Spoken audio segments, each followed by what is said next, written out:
नमस्कार मेरे प्रिय विद्यार्थियों, सबसे पहले हिंदी एजुकेशनल चैनल में मैं आपका स्वागत करता हूं।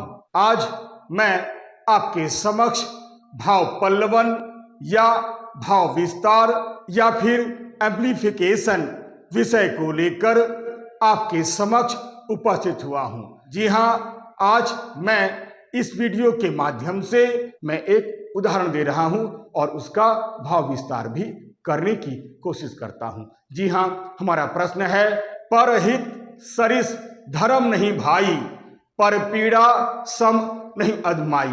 जी हां, एक मिलता जुलता और भी भाव पल्लवन आ सकता है। वह ऐसा होगा, मनुष्य वही जो मनुष्य के लिए मरे। पंक्ति का भाव विस्तार कीजिए। ध्यान दीजिएगा, दोनों ही भाव पल्लवन या दोनों ही भाव विस्तार एक ही है, केवल अलग अलग ढंग से पूछा गया है। ध्यान दीजिएगा, इसे मैं कम से कम 3 स्टैंजा में आपके सामने प्रस्तुत करने का प्रयास करता हूं। जी हां, चलिए अब मैं इसका उत्तर आपको बताता हूं कि कैसे भाव पल्लवन या फिर भाव विस्तार लिखा जाता है। जी हां, इसका उत्तर हम ऐसे लिखेंगे, परहित। जी हां, परहित 2 शब्दों से मिलकर बना है।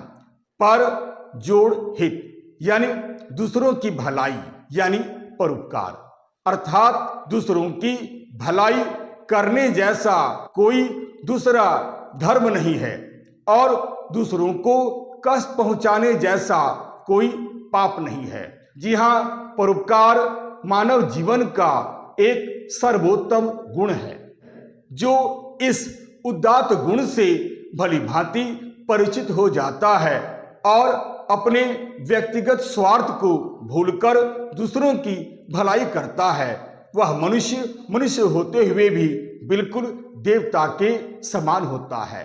सारा संसार उसे धर्मात्मा कहकर भी संबोधित करता है। यह सच है कि यह संसार स्वार्थमय संसार है। यहाँ सभी लोग स्वार्थी हैं। इस संसार में बहुत ही कम लोग ऐसे होते हैं जो दूसरों के बारे में सोचते हैं तथा उसके दुख दर्द को दूर करने की कोशिश करते हैं। ऐसे लोग सचमुच देवता तुल्य होते हैं। ऐसे लोग कभी भी मरते नहीं हैं, बल्कि मरकर भी सदा सदा के लिए अमर हो जाते हैं।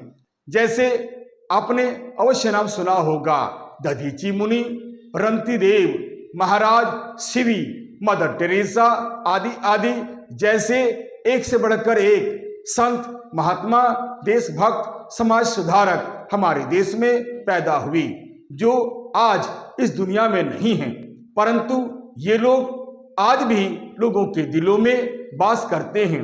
लोग आज भी इन्हें श्रद्धा से याद करते हैं। परंतु इसी समाज में कुछ ऐसे भी लोग होते हैं जो महास्वार्थी होते हैं।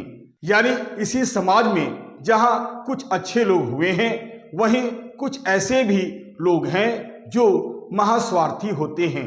ऐसे लोग अपने स्वार्थ की पूर्ति के लिए दूसरे का भयंकर अनिष्ट करने या गला दबाने से भी संकोच नहीं करते हैं।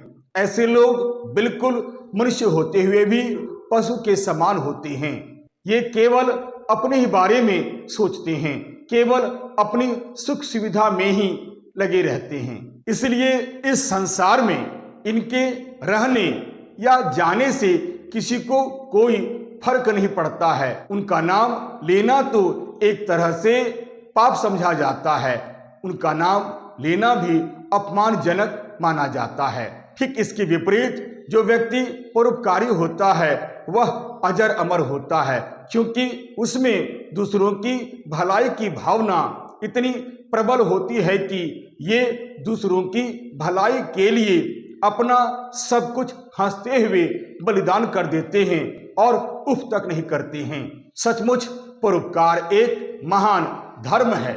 जो व्यक्ति परहित यानी दूसरों की भलाई को जीवन का मुख्य उद्देश्य मानकर जीवन जीता है, जनता ऐसे व्यक्ति का गुणगान करने से कभी भी नहीं थकती है। सदैव उनका नाम आदर के साथ लेती हैं। लोग ऐसे लोगों का नाम सदैव आदर के साथ लेते हैं। सोचने वाली बात यह है कि परोपकारी व्यक्ति जहां दूसरों के कष्टों को दूर करने के लिए किसी भी तरह का त्याग करने से हिचकता नहीं है, वहीं स्वार्थी व्यक्ति दूसरों को कष्ट पहुंचाने में या फिर उसे कष्ट में पड़ा हुआ देखकर एक अद्भुत आनंद की अनुभूति प्राप्त करता है, उसे असीम संतोष प्राप्त होता है। ऐसा व्यक्ति भले ही अपनी निगाहों में बड़ा हो, पर साधारण जनता उसे घृणा की दृष्टि से ही देखती है। उसके कर्म को अधर्म कार्य की संज्ञा देकर उससे हमेशा अलग थलग रहने की कोशिश करते हैं। यानी एक तरह से ऐसे लोगों से अलग थलग रहने में ही अपना कल्याण समझते हैं। अतः कवि के विचार से प्रत्येक मनुष्य को परोपकार धर्म का पालन करते हुए जीवन पथ में आगे बढ़ना चाहिए।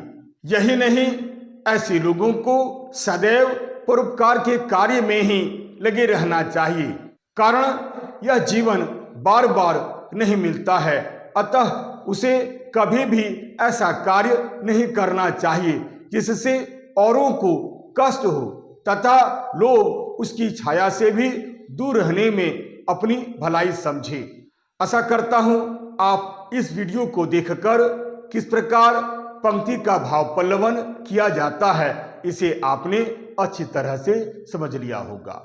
अतः आप इसी प्रकार ऐसी सूक्तियों की व्याख्या या भाव विस्तार प्रस्तुत करें ताकि आप ज्यादा से ज्यादा नंबर हासिल कर सकें। यदि आपको यह वीडियो अच्छा लगता है, उपयोगी लगता है, सारगर्भित लगता है तो आप इसे लाइक करें, शेयर करें और तो और सब्सक्राइब करना बिल्कुल नहीं भूलें। तब तक के लिए नमस्कार, धन्यवाद।